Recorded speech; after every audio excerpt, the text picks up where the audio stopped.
Hello guys, welcome back sa aking channel. For this video, wala nang intro. So what we'll do for today is we'll review an item, which is this. Chanan! So we'll review this item, and at the same time, I'm quite intrigued when it comes to modding keyboards. So I'll try to do a quick modding video of this keyboard. By the way, this keyboard is the RK61 Tri-Mode. So it can be connected via Type-C keyboard cable. It can also be connected via 2.4 wireless connection and also Bluetooth. So yeah. So it's not a very in-depth review nitong item na to. Gusto ko lang ipakita sa inyo kung paano ko siya imomod para dun sa mga curious din. And once and for all, try natin sagutin yung very controversial question na, does modding your keyboard really changes the sound? Or meron mong pagbabago? Well, malaman natin. And also, if ever I find nothing really change when it comes to the sound, I'll be brutally honest. Magalit na yung mga magalit, yung mga nagmumod dyan ng keyboard, magalit na kayo kung gusto nyo. Pero I'm just saying my opinion para at least yung iba mga kagaya kung naiintriga, kung may nagbabago ba, maliwanagan. Imbes na bumili pa sila na ito, bumili pa sila niyan. So gagawin natin yung mga basics lang. Tapos if ever, there's some changes, then we'll take note of that. Also, I'll tell you the items that I'll be using, as well as how did I manage to fit them here. So let's go ahead and start. Okay, so bago tayo magsimula sa mga ilalagay ko sa kanya, iparinig ko muna sa inyo yung stock niyang sound. So here's the before.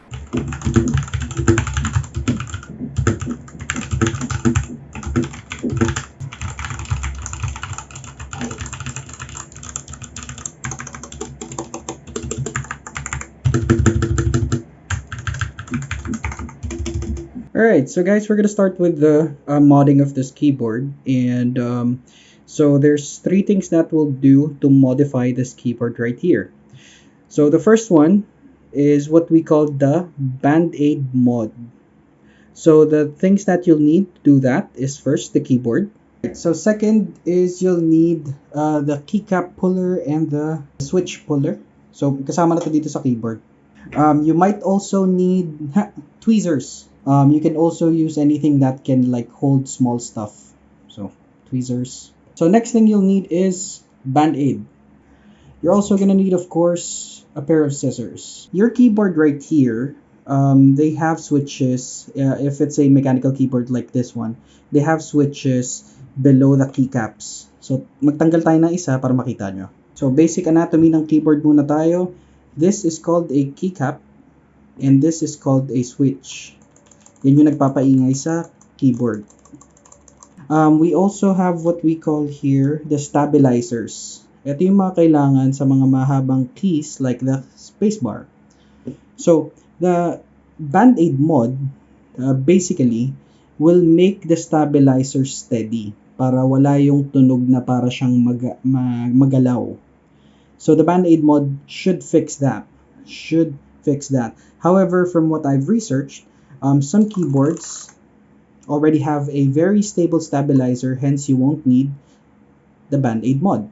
Pero for this one, since reviews are always telling people that you need to do the Band-Aid mod, so we'll try that here. Okay?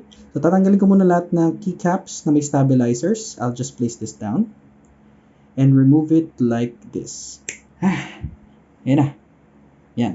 Alright, so normally sa mga 60% type keyboard, ang may mga stabilizers is the shift key on the left, the space bar, shift key on the right, the enter button, and backspace or delete or whatever. So yun yung may mga stabilizers. So for the RK61 Tri-Mode, it's a standard stabilizer, RK brand of course. And it's pre-lube. Etong mga stabilizer na to is nilalagyan ng lubricant. Yan, nilalagyan ng lubricant yan para daw, una, hindi siya matunog sa plastic pag tumatama yung may bakal kasi dyan. And also for longer use. Yes. So this mechanism right here, ito yung naglalak sa kanya para hindi siya magalaw. So all you have to do is to press on it. So ipapress mo siya. paloob, and then iaangat mo yung stabilizer. So, to give you an idea, ganito siya. Press and then pull up. Ayan. So, natanggal na siya. Since we have 2 per key, ganun din yung gagawin nyo sa pangalawa. So, press that thing nga mabob like there, and then pull it upwards. So, there. So, we have both stabilizers removed. Alright, since natanggal na natin ito, nakalimutan ko nga palang gawin, kailangan tanggalin muna natin yung switch. So, for removing the switch, we have the switch puller right here. So, ang gagawin nyo lang is isa sa taas, isa sa baba. Press it lightly together and then pull. As easy as that. So, may mga pins naman yan. Makikita nyo rin dito kung saan siya. Pero, basically, pins are at the bottom. And then just, put it there. But, since we're gonna be removing the stabilizers, I'll just remove the switch here. Place it there. And then, since natanggal na natin yung locking mechanism ng stabilizer, so what you do is you pull it papunta sa'yo. Tapos, pag lumabas na yan, pwede na siyang, parang ganyan. So, just pull it up and that's your full stabilizer. Since natanggal na natin yung stabilizer, next thing we'll do is we'll get our band-aid. So, kuha tayo na isang piraso. Ayan, so here's our band-aids. Pero what we'll do is we're gonna cut this into small rectangular pieces na kasya dito. Kung saan, kung natatandaan nyo yung locking mechanism, it's dito siya sa baba, di ba? So what we'll do is we'll cut this into small rectangular piece and then put it here. So, para pasimple ng mga bagay-bagay, gagawin natin yon para pag gumagalaw yung stabilizer when you're pressing your like space bar, is imbes na eto tumatama dito sa case, so it will soften the impact, hence hindi siya magtutunog plastic masyado. So let me go ahead and cut this into small rectangular pieces. So I'll just make it quick transition. Whoop. So ito is one band-aid. So I made 6 cuts on the side. So what do I mean by the sides? Hindi natin isasama yung part na may yung nasa gitna. Yan. So tapon natin yan. Alright, so you have your tweezers, right? Lalagyan natin siya dito. Tapos may onting excess para lang makover etong area na to. Just like what I mentioned, so what we'll do is we'll place it over right here as so.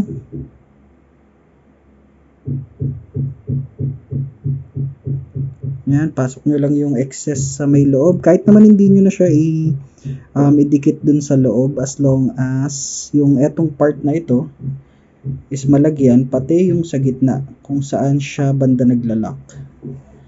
Like that. Alright, so you do this for all the switches, all the sides na merong, or kung saan nalalak yung mga stabilizers. Whew! After, how many minutes was that? I'd say like after close to 30 minutes, natapos ko na siya. So I've placed a band-aid here, here, here, here. Here. I've also removed some keycaps to make it easier. So now, next step is to get those stabilizers and switches back. So I'll just make it real quick.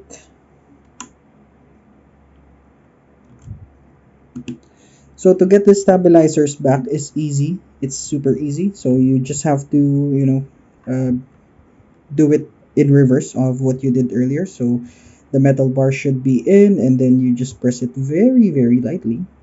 It will lock in place. So next is to place in the switches back. So ito pwede itong gawin ng kamay lang. Wala namang special device needed to put it in. So just press it very lightly pabalik. Do not add super force dahil may mga pins ito. Baka masira yung pins. Though yung mga ganitong klaseng keyboard, pag binibili nyo siya, meron silang extra, a few pins or a few switches extra. So there you go.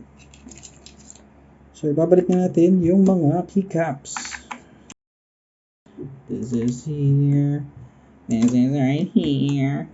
This is enter. And then this one. Alright. Ooh. It did make a difference. I'm not quite sure if you can notice the difference, but it doesn't really sound as loose anymore. So that's a thumbs up, but we're not yet done. Alright, so that's again what we call the Band-Aid mod. So the next mod we'll do is what keyboard modifiers call the tape mod. So you have to take apart your keyboard and then place the tape at the back, pero medyo magulo, so I'll just show it to you. Alright, so we're back here, and that's my wife. Oh, hi, wife. Hello. And so we're back. Again, this second mod that we'll do is called the tape mod. So, materials that you'll need for this one is first, painter's tape, bought at a hardware.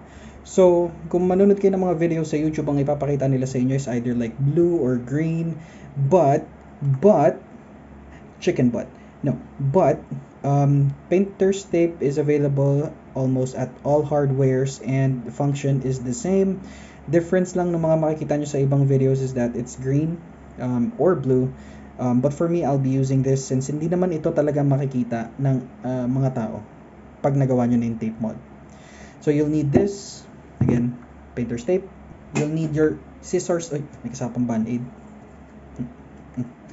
So your scissors and a very rusty and old screwdriver that is used for your keyboard. Alright, so let's remove this. So at the back of normally all your keyboards, for the RK tri mode, you have like 4 screws at the back to open it up. You also have the switches and the, what do you call this, the wireless thingy here. So you need this to remove the screws at the back, like so. So para dun sa mga hindi naman masyadong mahilig mga likot ng keyboard nila, huwag kayong mag-alala kasi hindi kagaya ng ibang electronics. Yung sa mechanical keyboard is normally, sa mga pwedeng i-modify like this, wala siya masyadong wire sa loob. So once you've removed the 4, there. Ayan. So, ganito yung tsura niya sa loob. So, huwag kayo masyadong kabahan dun sa wire na yun kasi pwede nyo yung tanggalin. Hahatakin nyo lang ever so safely. So, etong nandito, hahatakin nyo lang yan para matanggal like this. So, pwede kong gawin na isang kamay. Tadan! So, natanggal na siya. Ayan. Para mahiwalay nyo tong base dito sa ewan ko, mukhang motherboard na item na to. Okay, so tape mod is basically placing tape here. So kukunin nyo yung tape nyo, hahanapin nyo yung dulo. Minsan abutin kayo ng buwan bago nyo mahanap yung dulo. Tapos gaganyan nyo siya, tapos lalapag nyo siya dyan.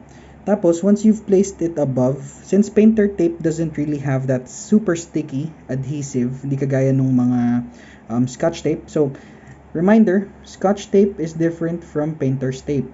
In essence na ang Scotch tape is mas may adhesive residue na naiiwan. Yung painter's tape, parang wala.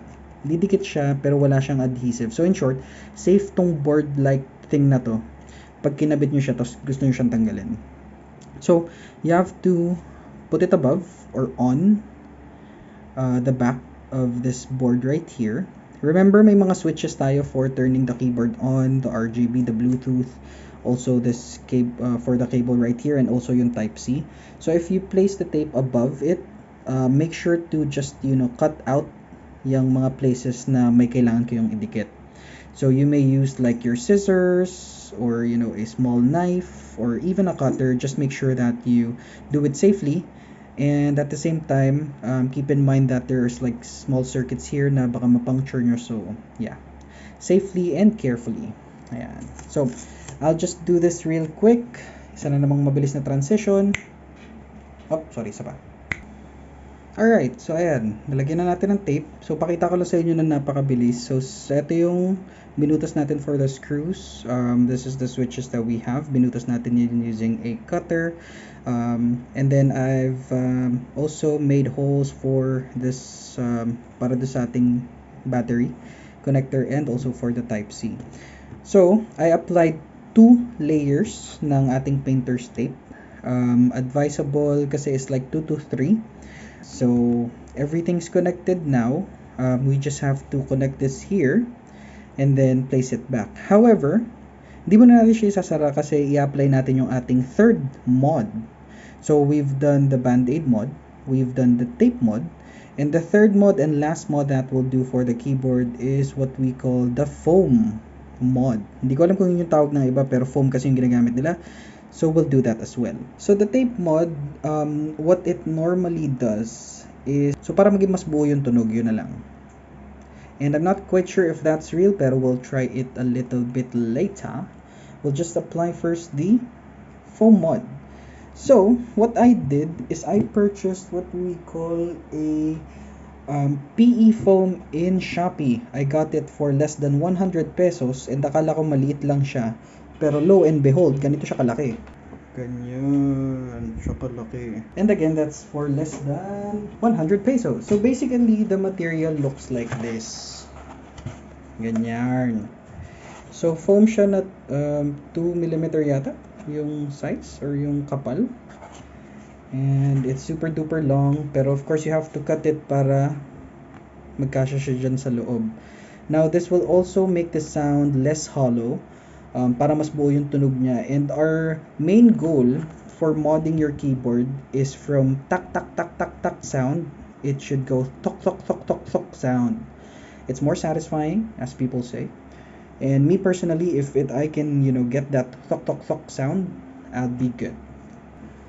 When it comes to the foam mod, we have to make sure that we keep in mind that we still have like holes for the screws, the holes for the switches.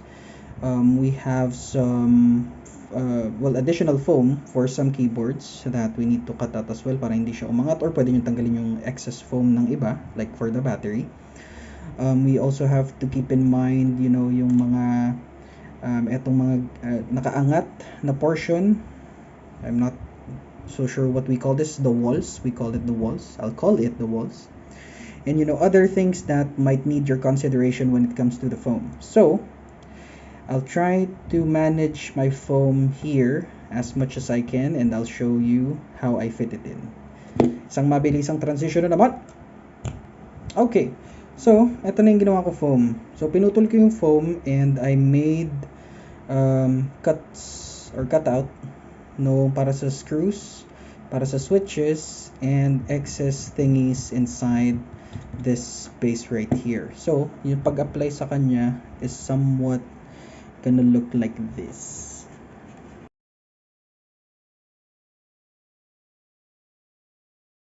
Alright, so there. So just one layer.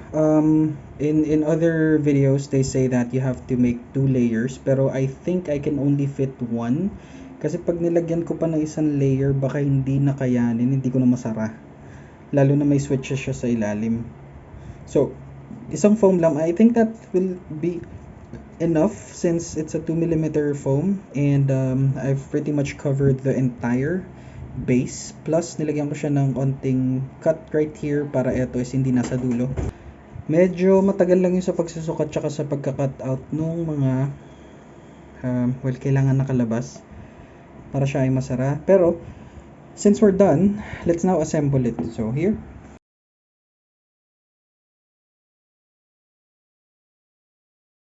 so you have to make sure that like this for the type C, it's still aligned. So kahit nakaangat siya ng onte, that's fine kasi screw nyo pa naman siya pabalik. Also for the switches at the bottom, okay lang kung medyo nakalubog siya ng onte kasi screw nyo pa naman siya, but everything looks good.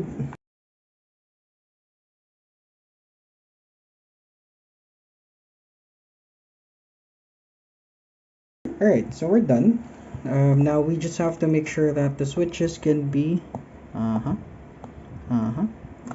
And also, the Type-C is aligned. Okay, we're good. So, kanina nag-sound check tayo before the mod of this keyboard. Again, we've applied 3, the Band-Aid mod, the tape mod at the inside, and also the foam mod. So, let's do a sound check.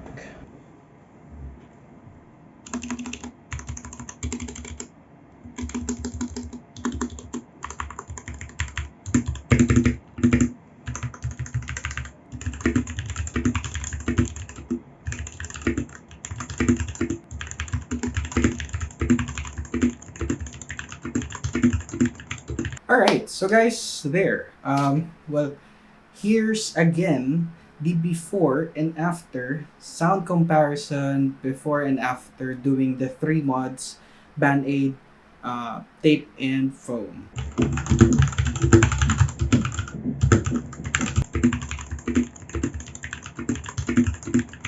From my POV, the changes when it comes to the sound is noticeable. So mapapansin nyo na mas buo yung sound. Kind nagawa na yung ibang modification sa keyboard. However, it's not really that impacting pagdating sa akin. Again, disclaimer, this is my personal opinion. So para dun sa mga ma-offend na nag-customize or nag-modify ng keyboards. So I respect what you do and more power to you. But again, my personal opinion, for me, doing those modifications sa keyboard really doesn't impact how I use it. So para sa akin lang naman. However, it's really satisfying. Like the sound went from tack going to a little bit thok. It's really satisfying because I'm not really sure why, to be honest. Pero ang sarap niyang pindutin compared sa before. But I know myself. So after a few uses of it, parang normal na lang siya. So hindi ako ganun ka enthusiastic. I'm just really curious. That's why I did this. And for those who are planning to do this, that's how you do a few of the mods that basically I just, it cost me less than 200 pesos to do. Pero dun sa mga, ayun nga, nagbabalak gawin, nakita nyo naman kung paano, so you decide if you really want to do it or not. Again, the changes are really satisfying. So there. For those of you who are still watching this video, thank you so much. If you have any, thing that you'd like me to do, if I'm curious about it, I'll do it. Also, if I have the money to it, if I have the money for it, I'll do it. But for this one, I think I'm okay with the modifications that I did. I'm done with my curiosity when it comes to keyboards. But if someone sponsors me a new keyboard and asks me to modify it, why not, diba? So there you go. Have a wonderful day, people. Thank you so much for watching. Bye-bye.